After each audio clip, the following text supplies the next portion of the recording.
To be fair to the secretary, Preston asked me for a divorce. I demanded he leave with nothing, but he refused.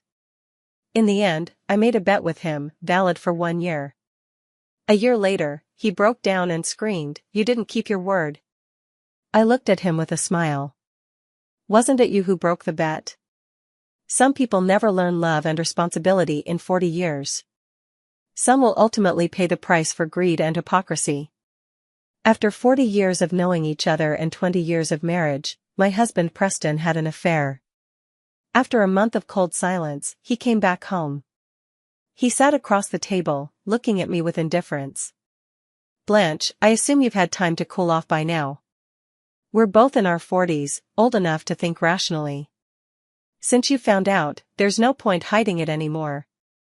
I've been with Wendy for a year now, and during this time, I've been hiding it to spare your feelings. I know what we did was wrong, so this past year has been difficult for me too, constantly burdened by guilt. I don't want to live like this anymore. I can't wrong both you and our child, and then wrong Wendy too. So let's get a divorce. I'll leave all the cash and property to you and our son, keeping only the company shares. For the sake of the decades we've shared, let's part amicably."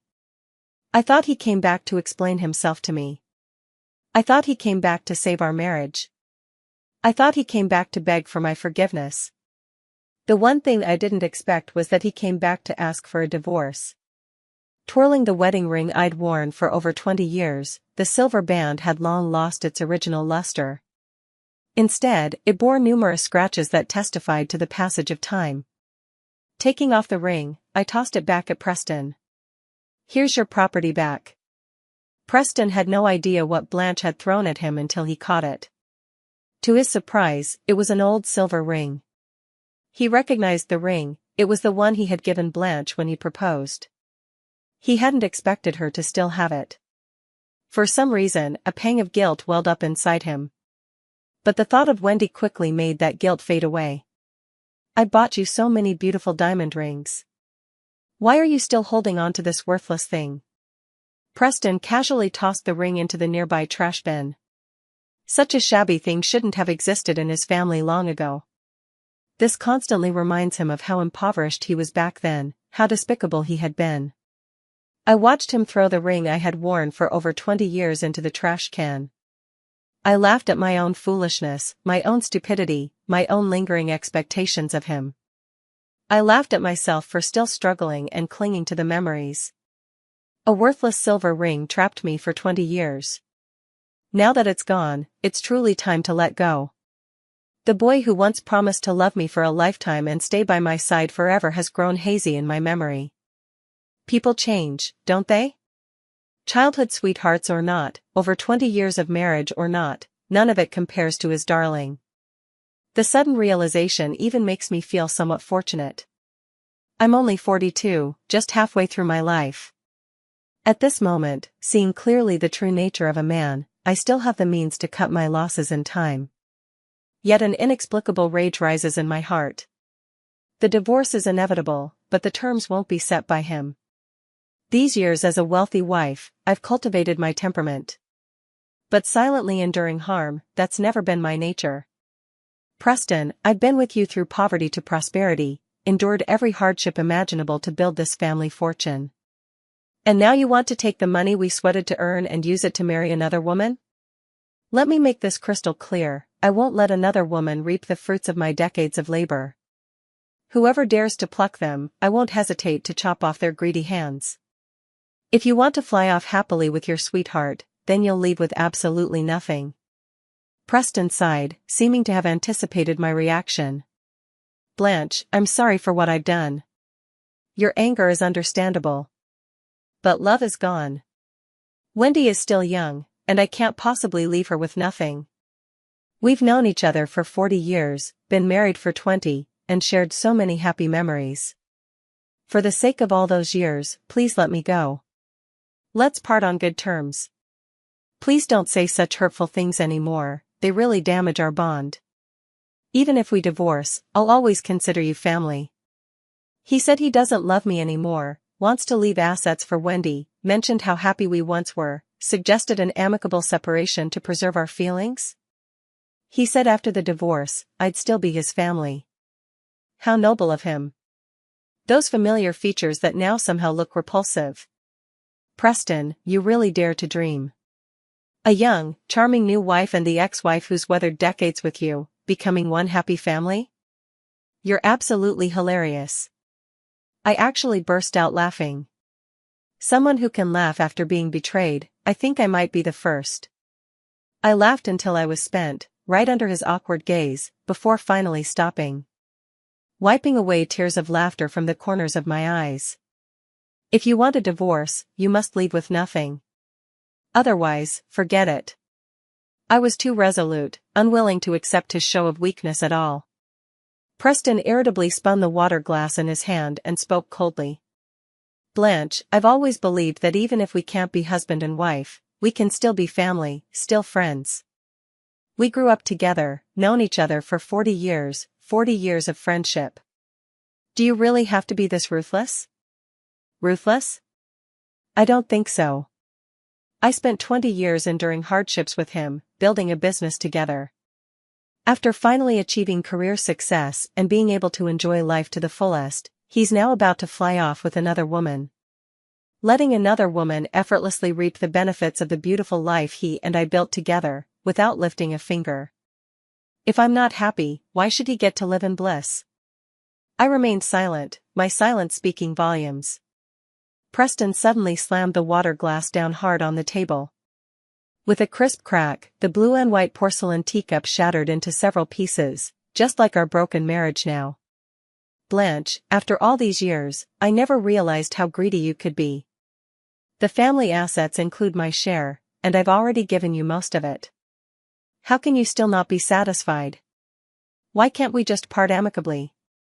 Do you really have to force us into a messy breakup? I looked at his furious expression and curled my lips into a mocking smile. It was his betrayal that made me unhappy, that left me resentful. Kindness was exploited, trust was toyed with, love was deceived, and sincerity was mocked. How dare he still hope for a peaceful separation? My mind is made up, divorce. You can only take yourself with you. Otherwise, I won't let you off easy. In all his years as CEO, Preston had rarely stooped to pleading with someone like this. Blanche had pushed him again and again, and his patience had reached its limit. Blanche, my guilt has its limits. Yes, you endured hardships with me, suffered alongside me, I know all that. But the family assets are half mine, and it's impossible for you to swallow them all. Since we can't come to an agreement, we'll proceed through legal channels.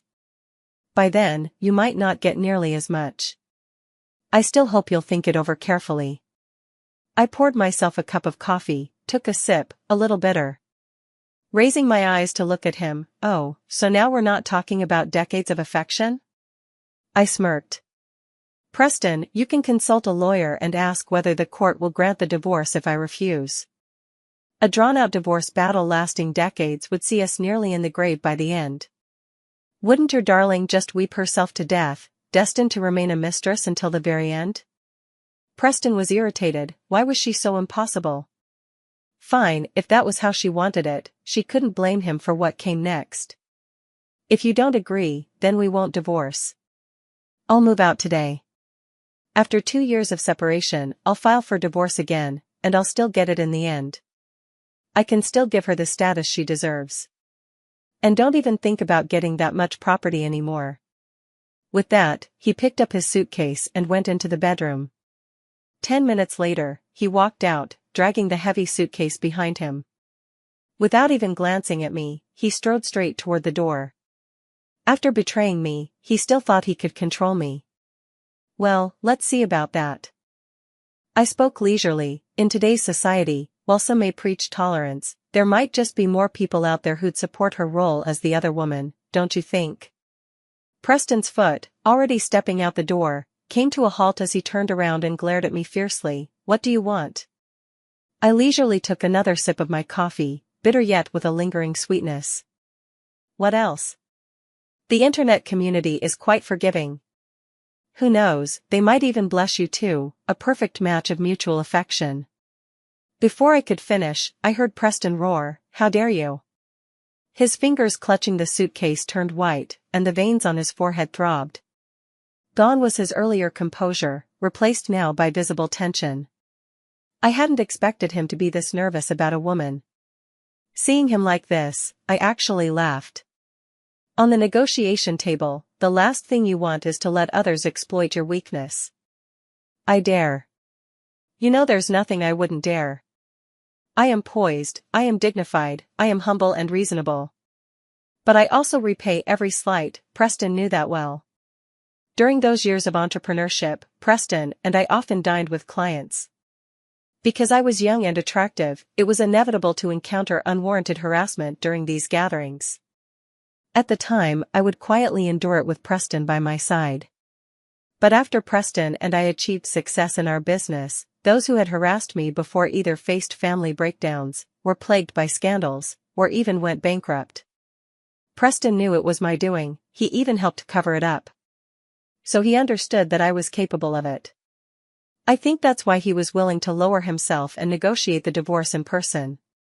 I believe he was afraid that I would treat him and his little darling the same ruthless way I dealt with those men. But in doing so, he revealed his weakness. Preston didn't speak, just looked at me with a cold gaze. I paid no mind and instead looked back at him defiantly. If you insist on taking away the shares, the company might go bankrupt. You know I have the ability to make that happen. Also, I'll sue you and your little sweetheart to reclaim the joint assets. If I'm feeling particularly good, I might even try suing you for bigamy, who knows, it might just work. Before I could finish speaking, Preston had already rushed over to me, leaning across the table with full-blown anger in his eyes. I ignored him and continued sipping my coffee, it tasted better and better. Preston knew I really had the means to do it, which was precisely why he hesitated. Defeated, he softened his tone. Blanche, we grew up together as childhood sweethearts, with decades of shared affection. More than 40 years of knowing each other, can you honestly say I've ever treated you poorly? Even if I don't love you anymore, I still see you as family. Can't you just let me have this? That company was built by both of us, how could you bear to destroy it? His words dripped with sincerity, but to me, it was all a joke. To get his divorce, to legitimize his mistress, he'd tried every trick in the book. Preston, stop lying to yourself. What friendship do you think is left between us? Of course, I can let it go. You know I hold grudges and won't leave money for those who hurt me to spend. Preston trembled all over, clearly furious to the extreme. Blanche, I never thought you'd be such a lunatic. He slammed the door and left, disappearing for another month. During that month, I only did one thing, hired a lawyer to sue him and his little sweetheart. No one can wrong me and walk away unscathed. He came back again. True love indeed. Blanche, you actually went and reported me and Wendy. Seeing his furious face gave me immense satisfaction. What's the matter? All your assets frozen? Got the court summons? Tell your sweetheart to get her finances in order, because if she can't come up with the money, she'll end up a deadbeat. Oh, and another thing, since we're still married, I'd advise you to stop giving her money. Lately, I've been receiving quite a few photos from concerned citizens.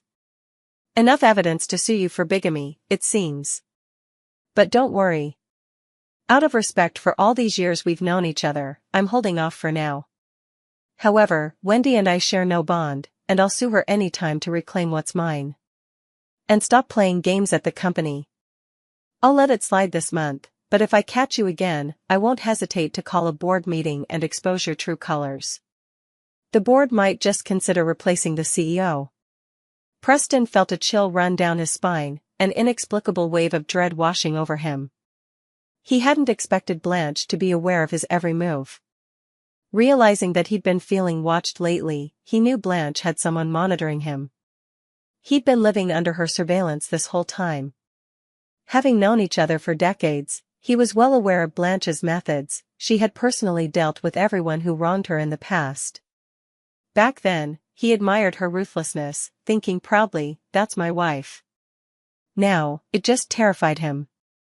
He asked for a divorce and intended to give Blanche most of their assets because he was aware of her capabilities and feared she might go berserk. He wanted to part on good terms. But unexpectedly, the talks broke down. He also knew he had wronged Blanche. He had truly loved Blanche at one point. Yet over the decades, his feelings had long faded.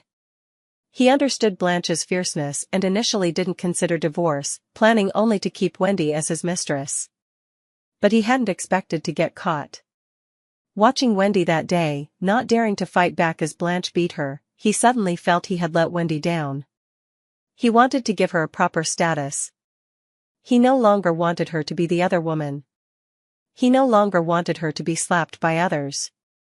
Divorce was something he had carefully considered. He firmly believed that since they had grown up together since childhood, even after divorce, Blanche wouldn't completely disregard decades of affection. But he was wrong. Blanche truly showed no mercy or sentiment. He should have known. With Blanche's vengeful nature, she wouldn't let him off easily. The thought of Blanche causing a scene, the thought of his reputation being ruined, the thought of his son, the thought of his parents at home. He felt an overwhelming sense of helplessness. Why is it so hard to be with the person you love? He let out a deep sigh and finally made up his mind. As long as Blanche stops making a scene and lets him live peacefully with Wendy, he's willing to accept it. After all, even without the shares, he was still the CEO, with an annual salary of millions, more than enough for him and Wendy to live comfortably. Blanche, I told you, you are my family, so I'll do this for you. You drop the lawsuit, and I'll leave with nothing. Seeing him acting submissive and dejected, my heart was filled with confusion. Suddenly, I remembered the young man who had tightly shielded me in his arms during the car accident. He was covered in blood, frantically caressing my face with a broken, trembling voice. Blanche, SSS. I'm not in pain. Don't cry, seeing you cry breaks my heart. Don't worry. I won't die, believe me, let's make a bet. He vomited a mouthful of blood, a glaring red. I bet I won't die. The wager is, if I live, you'll marry me. If I die, you leave. The face of the young man in my memory gradually overlapped with Preston's before me. Blanche, for the sake of our childhood bond, please stop making a scene. Hearing his voice, I snapped back to reality, gazing at him with melancholy. Preston, let's make a bet. Preston froze, not expecting Blanche to propose a bet with him at this moment. It reminded him of those days he spent with Blanche. A slight stir rose in his heart, but thinking of Wendy, he quickly suppressed those tangled emotions. How do you want to bet? Go ahead and tell me.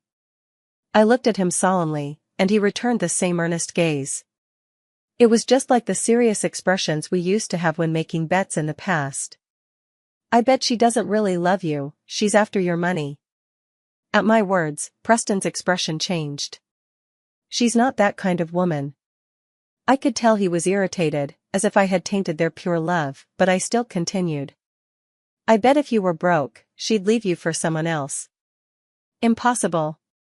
I'll bet you on this, don't tell me you don't dare. I'm not afraid at all. Wendy isn't that shallow kind of woman. Alright, let's make a bet. If I recover our marital assets, you leave with nothing, no shares, no equity, not a single thing. If your little sweetheart still sticks with you and accompanies you through this difficult year, you win. If you win, I'll return your company shares to you, and you'll also get half of the remaining household assets. At that point, even if you give everything to your little sweetheart, I won't object. I'll also persuade our son to accept Wendy and bless you both. I'll even talk to our parents, advising them not to be angry with you. Preston stared at Blanche in shock, his mind in turmoil. The way she had just confronted him so aggressively reminded him vividly of her former self, exactly like when she used to challenge him with bets. He clearly didn't want to bet, but at that moment, for some inexplicable reason, he nodded as if compelled by a ghost. Fine, I'll bet with you. I watched him agree so resolutely and felt a moment of dizziness. Countless images overlapped in my mind, him as a youth, as a teenager, and after graduating from college. Every time, he had been just as firm. "Aren't you going to ask what the consequences will be if you lose?" "I won't lose." Preston was confident, trusting his own judgment. "If I lose, I agree to any of your conditions. But we must sign an additional agreement." He was confident he would win, so he wanted some insurance to prevent Blanche from going back on her word. I shook my head. "Preston, we've been betting for decades. When have we ever signed an agreement?" Preston was somewhat annoyed. "Then how can I be sure you won't deceive me?" I looked at him calmly. "Preston, you're the one begging me for a divorce. I'm only proposing this bet out of consideration for our decades-long relationship. Whether you take the bet or not makes no difference to me. You know my gambling principles. When have I ever gone back on my word?" Preston knew well what my gambling principles were. We had grown up together, and he was only a few months older than me. At the age of 5, Preston and I made our first bet. The stake was the lollipop in my hand. Holding back tears, I handed the lollipop to him. At 6, I initiated a bet with Preston. The stake was the toy gun his father brought back from a business trip. I still vaguely remember the way his eyes reddened as he reluctantly handed the gun to me. At 7, when I started elementary school, Preston bet with me again.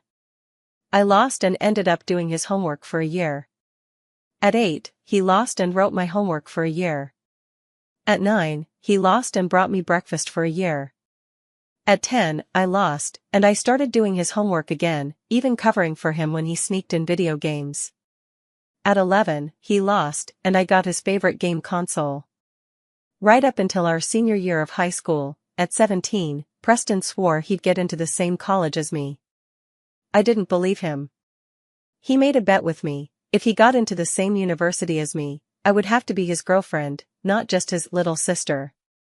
If he lost, he said he would give me all the money he earned for the rest of his life. Preston was the bottom-ranked student in our high school, while I was the top student in our grade, with a shot at an elite university. It was a sure-win bet. How could I refuse? He started burning the midnight oil, pouring himself into his studies every day. And I, not to be outdone, pushed myself even harder. I would explain problems to him, and when he couldn't grasp them, I'd scold him for being a blockhead. Each time, he'd laugh sheepishly and say this block of wood could surely be carved by me. During the college entrance exams, I underperformed while Preston exceeded expectations, leaving our scores nearly identical. He shamelessly insisted on applying to the same university as me. I became his girlfriend. Back then, he was so overjoyed he spun me around in his arms, grinning from ear to ear. I was happy too. What did it matter if I couldn't attend a prestigious university? Being with the one I loved was what truly counted.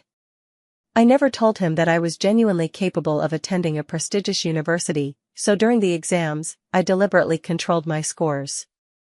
The last bet we made was during that car accident when he held me tightly in his arms. He was severely injured, while I only suffered a minor concussion. He spent a month in the ICU, draining all our savings. I lost the bet, so I became his wife. I willingly endured hardships alongside him as he started his business and took pleasure in watching him succeed and achieve fame. My heart was overflowing with joy. But all of this now seems like a dream and a bubble. From the age of 5 to 22, I've lost count of how many times we've made bets. Both he and I have always been good sports, fair and square. He knew that. Preston finally agreed to make the bet with me. I don't know how he convinced Wendy.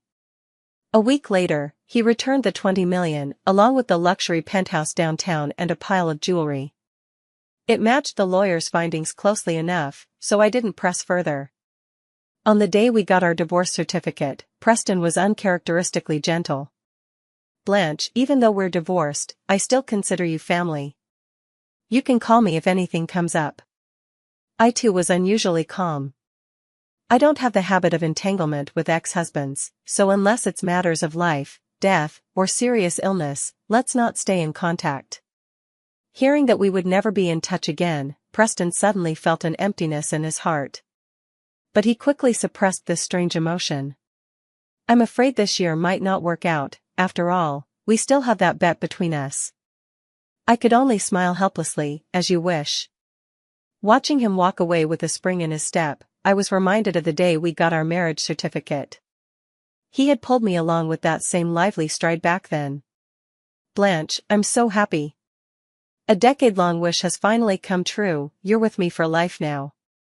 Blanche, we will definitely be happy together, I swear. Looking at the divorce certificate in my hand, I sneered and dismissed the images in my mind. A girl in her 20s, not in love with money but with a man older than her father, I didn't buy it. That night, Wendy texted me. Thank you for giving up Preston to me. Preston told me, he left with nothing, and you didn't give him a single cent. I love Preston, not his money. You really underestimate our relationship.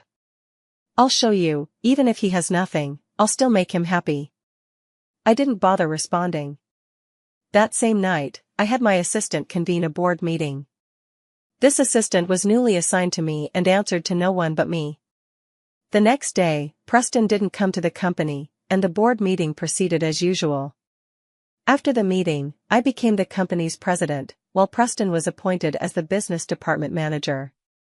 I was reviewing the agreement when the HR manager knocked and entered. Boss, Preston and Wendy haven't come to the company for a week.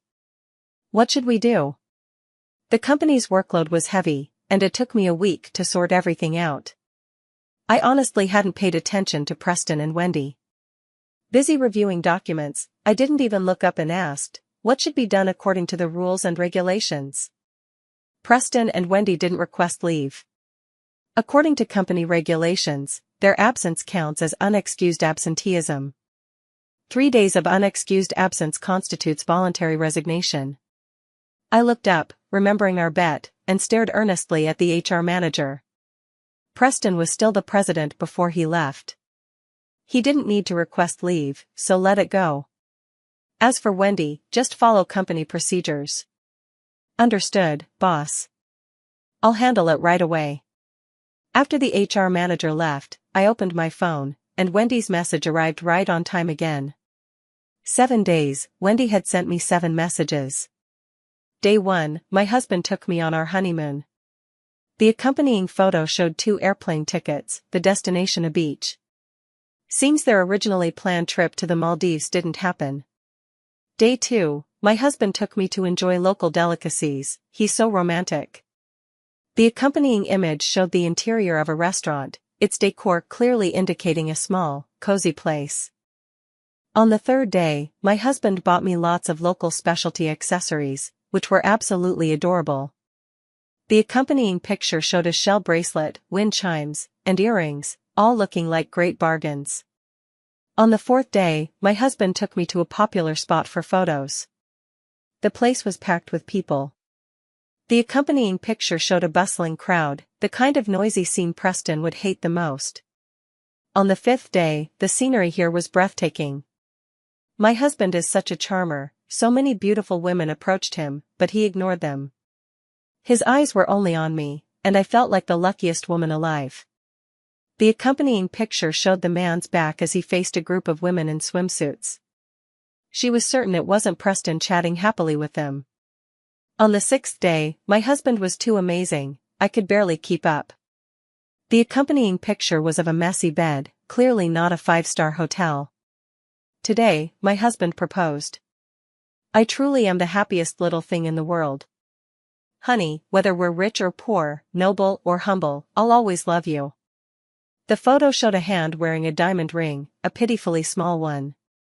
She flaunted her love with Preston, as if to prove she loved Preston and not the money. I smiled and tossed my phone aside.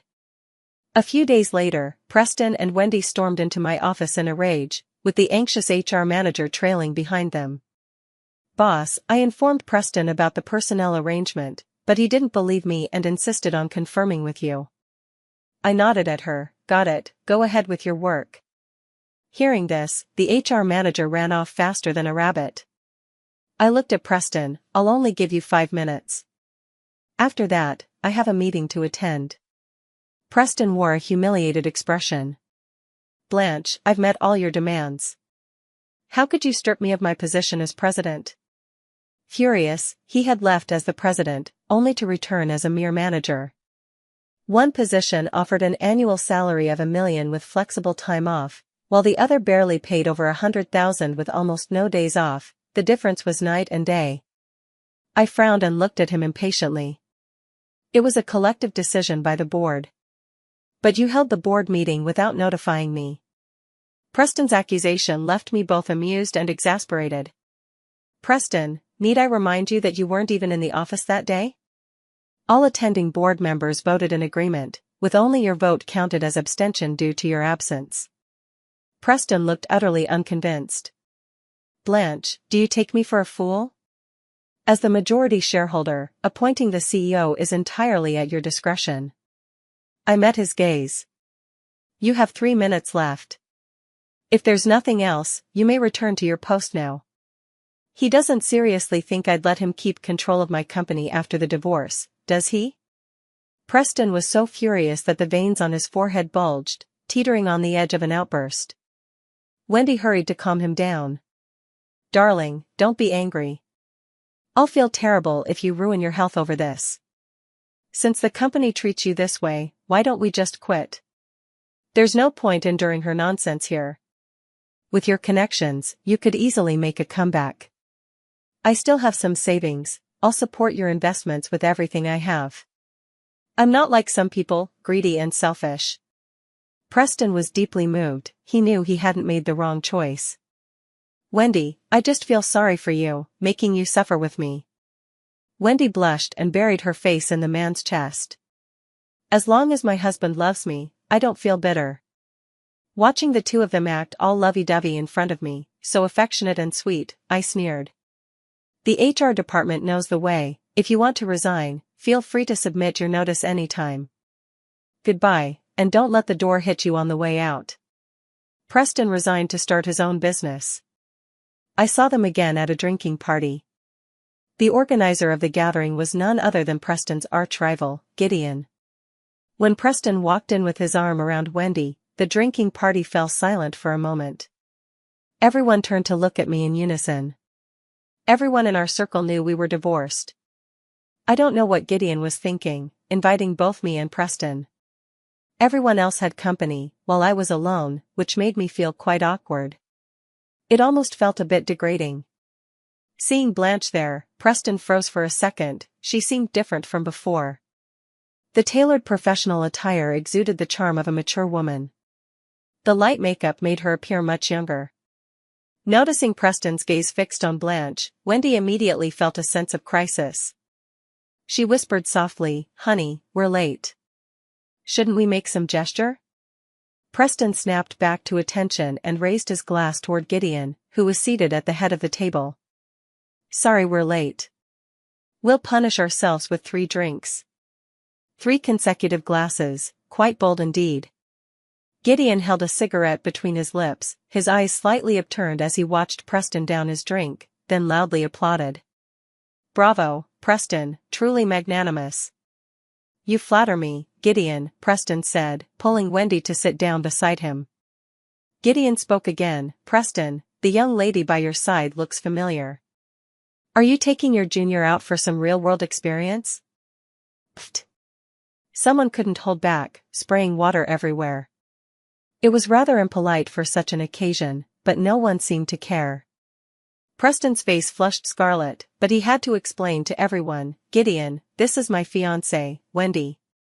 Wendy stood up in response. "Gideon, I've heard so much about you from my husband. He says you're one of the top figures in the investment world. Let me toast to you. Though our company has just been established, it has great prospects. We'd appreciate your support. I'll finish mine, you can drink as you please." Gideon didn't respond to Wendy, instead fixing his gaze on Preston. "Ah, Preston, don't blame me. My eyes must be failing me. I didn't realize the person next to you was your fiancée. Judging by her age, she's about the same age as your son, isn't she? Preston, you're really something. Respect, respect." Gideon offered words of apology, yet his face showed no hint of remorse, instead carrying a trace of disdain. With that, he ignored Preston and turned to speak cheerfully to the others. Wendy, being ignored, stood awkwardly, neither comfortable staying on her feet nor sitting down. In the end, she slumped into her seat, her face flushed with embarrassment. Everyone present was sharp enough to immediately sense Gideon's dislike for Preston. Though they didn't know the exact reason for the discord between Gideon and Preston. But with one being a heavyweight in the investment world and the other merely a fledgling company owner, they could easily tell who held more sway. If Preston were still the company's CEO, they would naturally save face for him. But he isn't anymore. So throughout the entire banquet, Preston and Wendy were left aside. Preston, having weathered many storms, could endure it. But Wendy couldn't. She abruptly stood up, holding a glass of wine, her gaze fixed directly on me. "Blanche, I apologize to you. Preston and I are truly in love. Even if you strip him of everything, even if you take back all the gifts he gave me. We don't blame you at all. It's our fault, and we admit it. Considering he's given you all his assets, could you let him off this once? Don't spread rumors about him in the circle or let others isolate him. After all, you've known each other for 40 years and share a child. I don't think the child would want their mother to drive their father to ruin. Don't you agree? This glass is my apology to you. All the wrongdoing is mine, I loved him too much. Take your anger out on me. I just beg you not to make things harder for my husband." Wendy's eyes were red, as if she had suffered an unbearable grievance. She tilted her head back and downed the glass of red wine in one gulp. Then she stared at me fixedly, as if she wouldn't sit down unless I gave her an answer. When everyone heard that Preston had left with nothing, they were all shocked. Only Gideon looked at Preston with a knowing smirk. Meanwhile, I calmly swallowed the bite of food in my mouth and wiped my lips. With composure, I looked at Preston and said, "Preston, that's what you think too." An awkward expression flickered across Preston's face. Instead of answering, he grabbed Wendy's hand and muttered, "Sit down." I stood up, holding the wine glass, and walked straight up to Wendy. Everyone thought I would drink the wine. After all, even though Preston had wronged me, he had already left with nothing. But I let everyone down. I splashed the wine directly onto the woman's face, then grabbed her hair. Under Preston's shocked gaze, I gave Wendy 2 more slaps. Wendy said if I had any anger, I should direct it at her. Well, I certainly didn't hold back. Preston tried to step forward but was held back firmly by someone beside him. "Oh, Preston, matters between women, us men shouldn't interfere." Preston couldn't break free and could only watch helplessly as I slapped his darling. He shouted at me, "Blanche, are you crazy? Where's your upbringing?" I gave him a cold glance and slapped Wendy once more. "You said it yourself, if I'm angry, take it out on you. True love? Well, did you know that while love doesn't care about first come first served, it does care about decency and morality? Anyone with even a shred of shame would avoid involvement with someone who has a family, yet you eagerly threw yourself into being the other woman, tearing apart someone else's home. You have no sense of decency, yet dare to come here and provoke me. What? Have you forgotten how you begged me naked in the hotel not to hit you?" I glanced at Preston again and noticed his face flushed red with shame, as he should be, since cheating is hardly a morally upright act.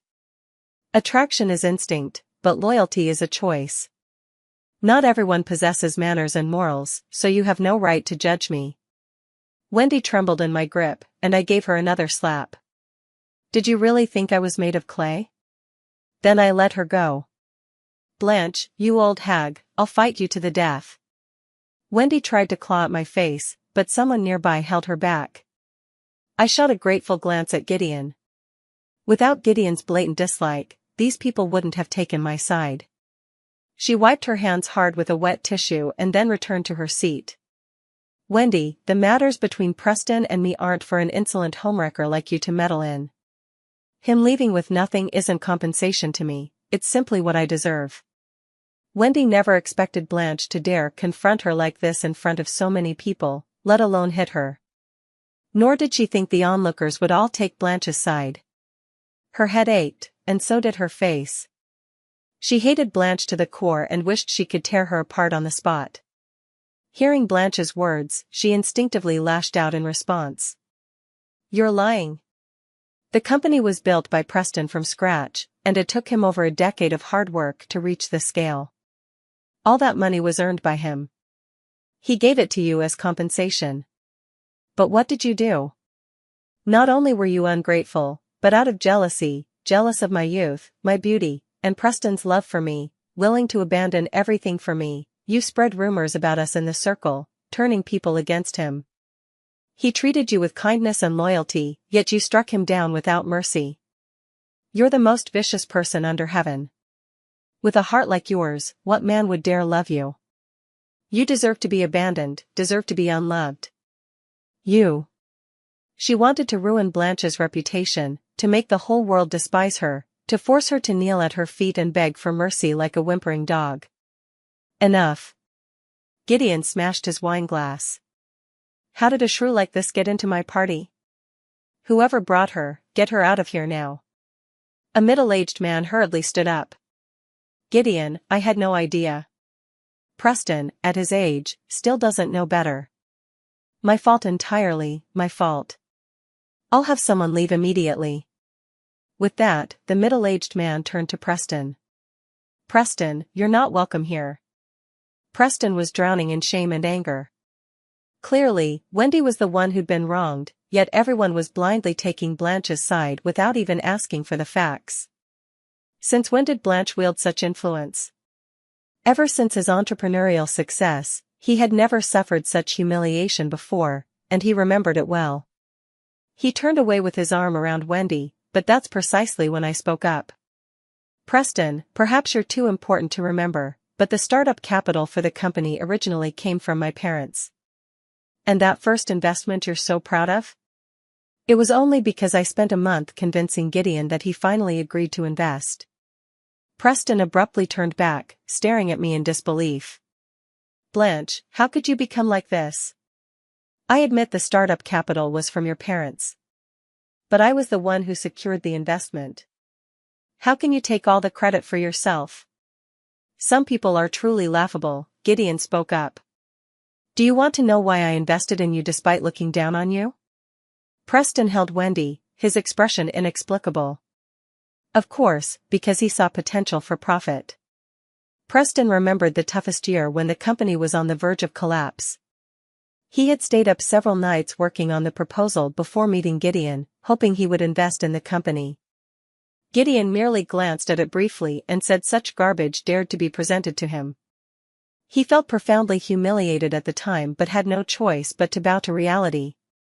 He approached other investment firms, only to be rejected each time. But just one day before the company was about to declare bankruptcy, Gideon's assistant called him. Gideon had agreed to invest. He had always assumed Gideon invested because he saw potential profit. But hearing this, could there be some unknown details he wasn't aware of? It's great that your company has potential, but there are plenty of others with even better prospects. Your company's return on investment isn't high enough to be within my investment considerations. It was Blanche.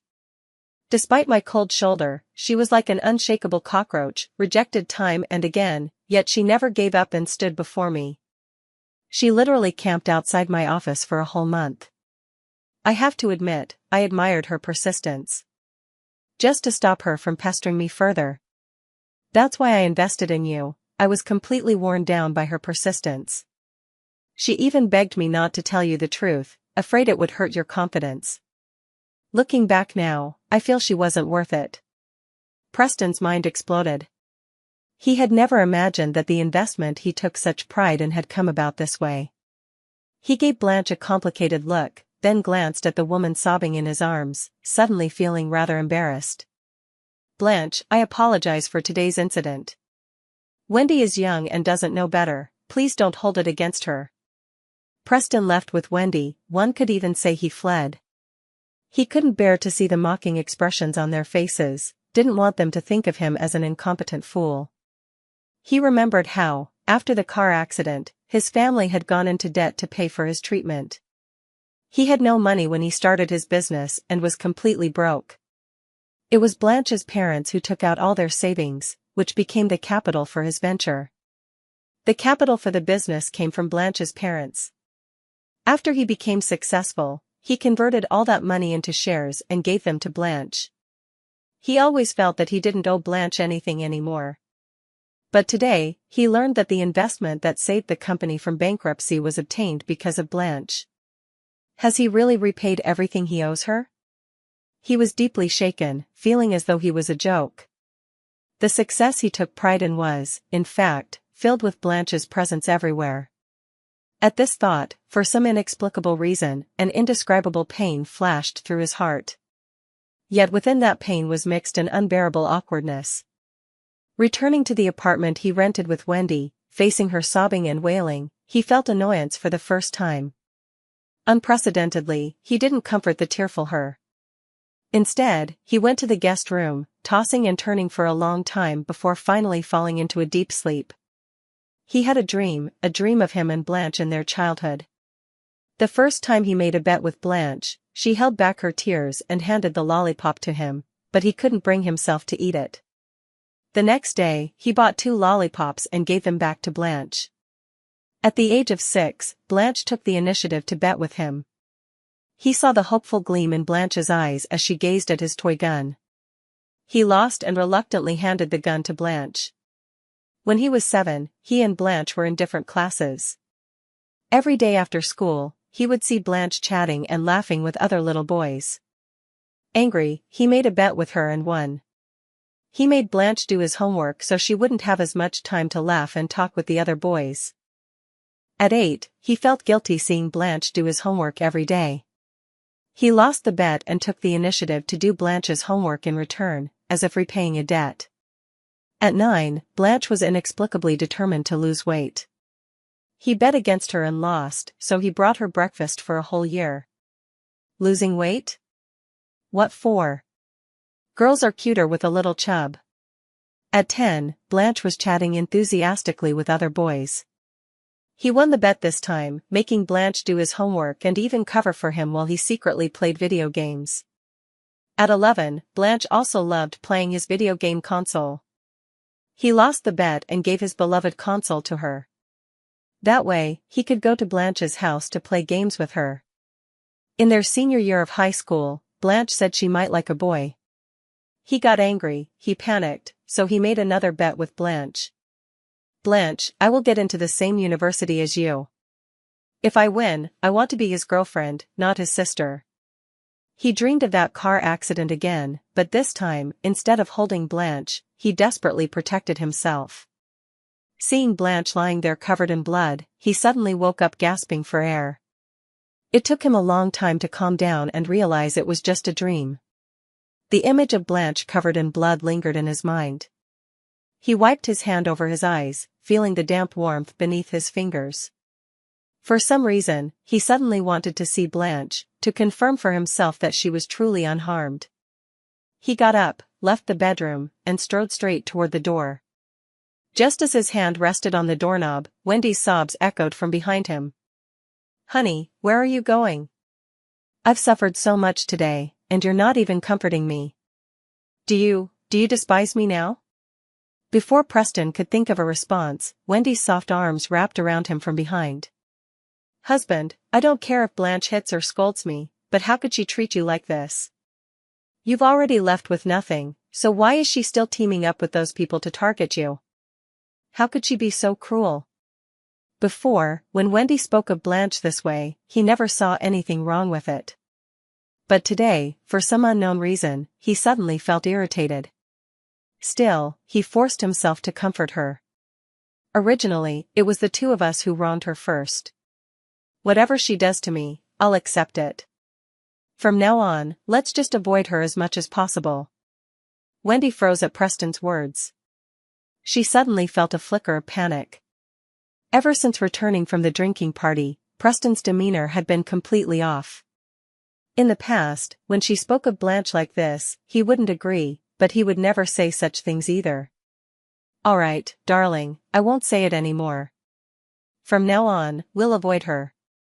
As long as we hold on for a few more months, the bet between you and Blanche will expire, and At the mention of the bet, Preston suddenly lost his temper. "I've told you, you don't know anything about the bet, absolutely nothing." Wendy had never seen Preston in such a furious rage since she met him, and she suddenly felt a bit afraid. "Okay, honey, I won't say anything more. I don't know anything about a bet. It's late, and I'm really scared. Let's go back and rest, alright?" Preston ultimately couldn't leave after all, and eventually coaxed Wendy back to their room. After the drinking party ended, I deliberately stayed behind to thank Gideon. "Gideon, thank you for today." Gideon shrugged it off. "We're business partners. My investment is in your company. If I don't help you, who else would I help? I just didn't expect that two people as deeply in love as you would go your separate ways. No wonder I never took a liking to him, now I see the real issue lies here. After this drinking session, I doubt anyone will be willing to invest in Preston anymore. It's unlikely he'll make a comeback. Wouldn't you feel a pang of regret?" With a smile, I replied, "You jest, Gideon. Haven't you heard that a decent ex should be as good as dead?" Gideon looked at me with satisfaction. "I knew I wasn't wrong about you. If you forgave everything, you'd deserve all the suffering you've endured. Thankfully, you didn't disappoint me. Blanche, you'd better do well." I nodded. "Don't worry, Gideon." Gideon left without hesitation. After all these years, he still remembered the young girl who had followed him for a month back then. It's just a pity that fate didn't bring them together. After seeing Gideon off, the driver who came to pick me up arrived. I won't dig into why Gideon has been so kind to me. I only needed to know that he was on my side. I understand the principle of being clear when necessary and turning a blind eye when appropriate. Since then, I haven't seen Preston again, though people in the industry still mention him from time to time. Just as Gideon predicted, Preston indeed failed to secure any more investments, and his company couldn't survive, eventually dissolving.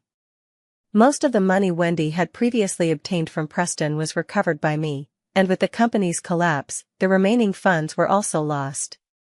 Preston had to go out and find work, a CEO reduced to an ordinary employee. It's easy to imagine the emotional toll this took on him. When one's spirits are low, life tends to feel even more difficult. A year later, Preston never came back, but Wendy did. She looked at me triumphantly and said, "Blanche, Preston told me you made a bet before the divorce." She held up a brand new marriage certificate. "Isn't it time for you to fulfill your bet now?" I sneered at her. "What bet?" "I don't recall making any bet." Wendy widened her eyes in disbelief. "Blanche, you're being shameless." "Wendy, if you have nothing better to do, don't go crazy here. Don't you know gambling is illegal? I'm a law-abiding citizen, after all." Wendy tried to make a scene, but the security guards rushed in and escorted her out. On my way home from work in the evening, I saw Preston again. He was standing in front of my car in the underground parking lot. His wrinkled clothes looked very cheap, a far cry from the custom-made outfits that used to cost 6 figures. He really seemed down and out. When he saw me, he came straight over. "Blanche, you're not honoring the bet." I smiled at him. "Preston, you're the one who didn't honor the bet first." Preston avoided my gaze. "I did, it's just that Wendy truly loves me, which is why she's willing to endure hardships with me." I opened my phone and played a recording. The background was noisy, but Wendy's voice was unmistakable. Preston recognized it immediately. That foolish man Preston actually got cleaned out by that old woman Blanche. But he says he made a bet with the old woman, wagering that I'd stand by him no matter what. If he wins, he gets more assets. I don't even know if I can believe him. There's no way that old woman would honor her promise. I told Preston he's been played by that old woman, but he insists she values her word too much to go back on it. I'll have to keep pretending with him for another year, Arden. Having to sleep beside an old man disgusts me to death. Old, lousy in bed, and still full of himself, thinking he's amazing. If it weren't for his money, I would have left long ago. You better comfort me real good. The recording stops here. I look at Preston, disbelief and pain evident in my eyes, and say, "Preston, you lost. You lost completely." Preston's eyes were red, his fists clenched. He had lost long ago. The moment he got divorced, he had already lost. That day, he returned to Wendy's place with the divorce certificate in hand. After explaining that he had left the marriage with nothing, Wendy's attitude changed. She had a huge fight with him and threatened to leave. He was scared, terrified of truly ending up with nothing. Even after realizing Wendy was only after his money, he couldn't bring himself to let go now. He told her about the bet with Blanche. Wendy didn't believe him, but after his desperate swearing and pleading, she stayed. He couldn't afford to lose. If he did, he'd truly have nothing left. "No, I didn't lose. That recording of yours is synthesized. You're deceiving me." Looking at his agonized expression, I should have felt triumphant, yet all that filled me was a bitter emptiness. "Preston, stop lying to yourself. You know deep down the recording is real. Actually, from the moment you first made that bet with me, you knew regardless of winning or losing, I wouldn't honor the promise, didn't you? You were in such a hurry to divorce me back then, afraid I'd ruin your reputation, afraid I'd speak ill of you in front of our son, afraid I'd tell your parents about it. You just wanted to get rid of me and calm my anger. You think your $1 million salary can support your beloved without any problem. So you've agreed to my terms. As for that bet, it would be best if I could fulfill it, but if I can't, you just want to use it as a way to control me, don't you? You want to use this to control me, to make me persuade our son. You want to use this to control me, to make me deal with your parents. After all, if your parents knew they raised such an ungrateful, wife-abandoning son, they'd surely die of anger, wouldn't they? You just didn't expect the board to remove you from your CEO position. Even less did you anticipate failing in your new venture again. Preston, a bet is a bet. Just like when we were young." Preston left, utterly devastated as he walked away. Some time later, Preston's parents showed up at my doorstep. They were carrying big and small bags. When they saw me, they immediately came forward. "Blanche, you're finally back. You must be hungry. Hurry and open the door, Mom will cook for you." "Mom, Dad, why didn't you call me when you came? I could have picked you up instead of making you wait outside for so long." I opened the door and quickly ushered the elderly couple inside. "Oh, it's just that your dad said you two are busy and didn't want us to disturb you. Waiting for a while isn't a big deal, we even got to sunbathe." My mother-in-law and father-in-law took the large and small bags to the kitchen. After coming out, my mother-in-law asked me, "Where's Preston? Why didn't he come back with you?" I replied awkwardly, "He's still working overtime. I'll give him a call. That boy, still pushing himself so hard. Blanche, you should really advise him more often. He's always listened to you since he was little. You've had a long day, go rest for a while. I'll start cooking now." My mother-in-law pushed me upstairs and then hurried into the kitchen. My father-in-law and mother-in-law have a good relationship, so he followed her into the kitchen after she went in. After struggling for a long time, I finally dialed Preston's number. The phone rang for a while before it was answered. "Hello, I was busy earlier, I didn't purposely ignore your call." "What is it, Blanche?" "Mom and Dad are here, at our house. I think you should come and explain everything to them." There was a moment of silence on the other end of the line. "All right, I'll come over right now." After hanging up, I was also thinking about how to persuade the elderly couple. They watched me grow up and treated me no worse than Preston. Especially after my parents passed away, they became even more affectionate toward me, even more so than Preston. The divorce between Preston and me is our own matter, and I don't want them to suffer any harm. Preston arrived quickly, reaching home in about 20 minutes. It was my father-in-law who opened the door for him. Seeing his son at the doorstep, he froze for a moment. "You silly boy, have you lost your mind? Ringing the doorbell to enter your own home?" When I came downstairs, I witnessed this scene. "Get inside already. You're always working overtime, leaving Blanche alone at home. How lonely she must feel. Is this how a husband should behave? Preston walked in with his head down, listening to his father-in-law scolding, and said in a low voice, "I'll try not to work overtime as much as possible from now on and spend more time with Blanche." His father-in-law nodded. "That's more like it." Seeing me, his father-in-law smiled and called out, "Blanche, come down quickly, dinner is about to be served." Preston also looked up at me, his eyes filled with evasion and shame. The dishes were served, and my father-in-law suggested making a video call to my son, Brighton. "Since everyone's here, let's call Brighton. It's morning over there now, so it won't disturb his sleep. Brighton will be thrilled to see us." Soon, Brighton's face, strikingly similar to Preston's, appeared on the screen. "Grandpa, are you at our house?" "I recognize the decorations behind you," Brighton exclaimed excitedly. "Yes, my dear grandson, I'm at home. Come and see your grandma, Mom, and—" The doorbell rang at that moment. Preston immediately stood up but was pressed back down by his mother-in-law.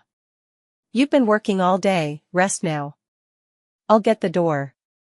When the door opened, I saw Wendy's face. "Preston, you bastard. Not divorcing me and coming to your ex-wife's house for dinner, how shameless can you be, playing both sides?" As soon as she finished speaking, Wendy barged in. Without another word, she flipped over all the dishes on the dining table. "If you won't divorce me, don't expect to have an easy life. I won't let you enjoy anything." As the dishes were sent flying, Preston had already grabbed Wendy and was dragging her desperately toward the door. "Let go of me, you bastard, you old man. No skills, no money, and you still won't let me divorce you. I must have been blind, let go of me, you." Preston yanked the door open, flung Wendy outside, and then stepped out himself. Yet their shouting still seeped back into the room. "You were the one who claimed you loved me for who I am, not my money. I abandoned my wife and child for you, lost everything for you, and now you want a divorce? Dream on." Wendy struggled up from the ground, clawing desperately at Preston. "You're lying. You knew perfectly well I only loved your money. Otherwise, you wouldn't have lied about the bet with Wendy to keep me, and I wouldn't have been fooled into actually marrying you. Even if I deceived you into marriage, weren't you willing to be deceived? If you want to remarry, wait until I'm dead." The sounds of argument outside the door grew fainter. Grandpa, what's wrong with you?" My son's anxious shout came through the phone, and that was when I noticed my father-in-law clutching his chest, swaying unsteadily. I quickly called for an ambulance and also dialed Preston. Although we rushed the old man to the hospital as fast as possible, he had suffered a sudden heart attack and couldn't be saved. Upon hearing of his grandfather's passing, my son hurriedly returned to the country. Seeing me, her eyes reddened, and she pulled me into a tight embrace. "Mom, I'm home late." I patted his broad back. "No, you're just in time. You know, your mother is a strong person." During the arrangements for the elder's funeral, neither my mother-in-law nor our son spoke a word to Preston. Before returning to her hometown, my mother-in-law took my hand. "Blanche, you've suffered. Had I known, I would never have agreed to your marriage. Maybe it's better this way. Live your life well." With reddened eyes, I said, "Mom, please don't go back to the countryside. Stay and live with me." My mother-in-law waved her hand. "I have to take your father back to our hometown. I also need to visit your parents' graves to confess his sins on his behalf." When my son was leaving, I went to see him off. He smiled and said, "Mom, I'll be back after finishing my studies in a year. From then on, I'll be your support." Tears welled up in my eyes, moved by his words. "Yes, I'll wait for you to become my support. Since my father's death, my mother has hated him, and my son ignores him. Preston feels like he's nothing but a walking corpse. He drowns himself in alcohol every day. He keeps asking himself, how did it come to this? Why was he so bewitched that he divorced Blanche? If he had gone home that time to explain to Blanche. If he had gone home that time to tell Blanche he wouldn't divorce her. If he had gone home that time to beg for Blanche's forgiveness. would everything have been different? Wendy keeps demanding a divorce, but Preston just won't agree. For a young woman in her 20s to be with a man in his 40s, she resents it. She suffers. Seeing Preston drinking heavily every day, she couldn't help but mock him a few times. What's the use of regretting now? If you could have controlled that little bit of flesh back then, you wouldn't have ended up with a broken family. And you even drove your own father to his grave with anger. Truly a filial son, aren't you? Do you really think a woman in her 20s would be interested in an old man as old as her father? Are you dreaming? Is it the smell of old age on you that's attractive, or your sagging skin? Reflect on yourself here. I'm going to find a younger man to rejuvenate me. If you don't divorce me, I'll make sure you suffer. I saw Preston again in prison. The warden told me that Preston had had a dispute with his wife. In the heat of the moment, he pushed her down the stairs. Although he immediately called an ambulance afterward, his wife, who had suffered a head injury from the fall, could not be saved. Preston was sentenced to 10 years in prison for the crime of intentional injury. Really, some people spend 40 years without learning love and responsibility. Others pay a lifetime's price for greed and hypocrisy. We stared at each other across the table. He had aged considerably, looking 60 despite being in his 40s. His eyes were red as he tremblingly took out a handkerchief from his pocket.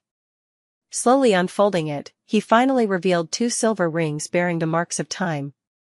I never do things I regret. Divorcing you was the only thing I've ever regretted in my life. He placed the handkerchief in the center of the table, his voice hoarse. 10 years, this might just be my karma. Please give these 2 rings to our son and tell him they're from me. If he ever meets a girl he likes, he can give them to her as tokens of affection. Help me tell him that I'm not a good person, and he shouldn't follow my example. I didn't touch those 2 rings but looked at him calmly. Our son has more backbone than you. I believe he won't end up like you. Keep these worthless trinkets for yourself. I have money and won't let the woman my son loves wear such cheap things. I stood up and turned my head one last time as I reached the door. Preston, the bet we made back then, what I really wanted to wager was that if you lost, you'd never appear before me again.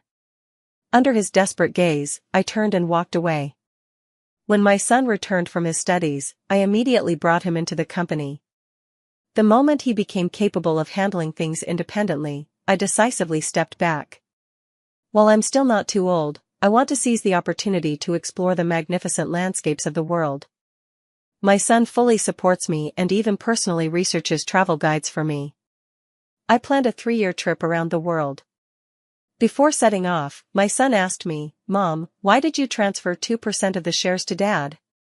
Looking at my son and his strikingly similar features, I replied, "No matter what, the 2 of us have known each other for over 40 years. He used to protect me too, and besides, he's your father.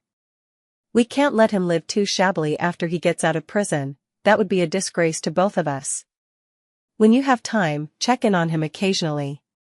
He is your dad, after all." My son smiled at me and said, "Mom, don't worry. The guards told me Dad is doing pretty well inside. When you're out traveling, remember to message me every day, or I'll get worried." I waved at him with a smile. "All right, Mom, got it. You're even more like a mom than I am, go back already.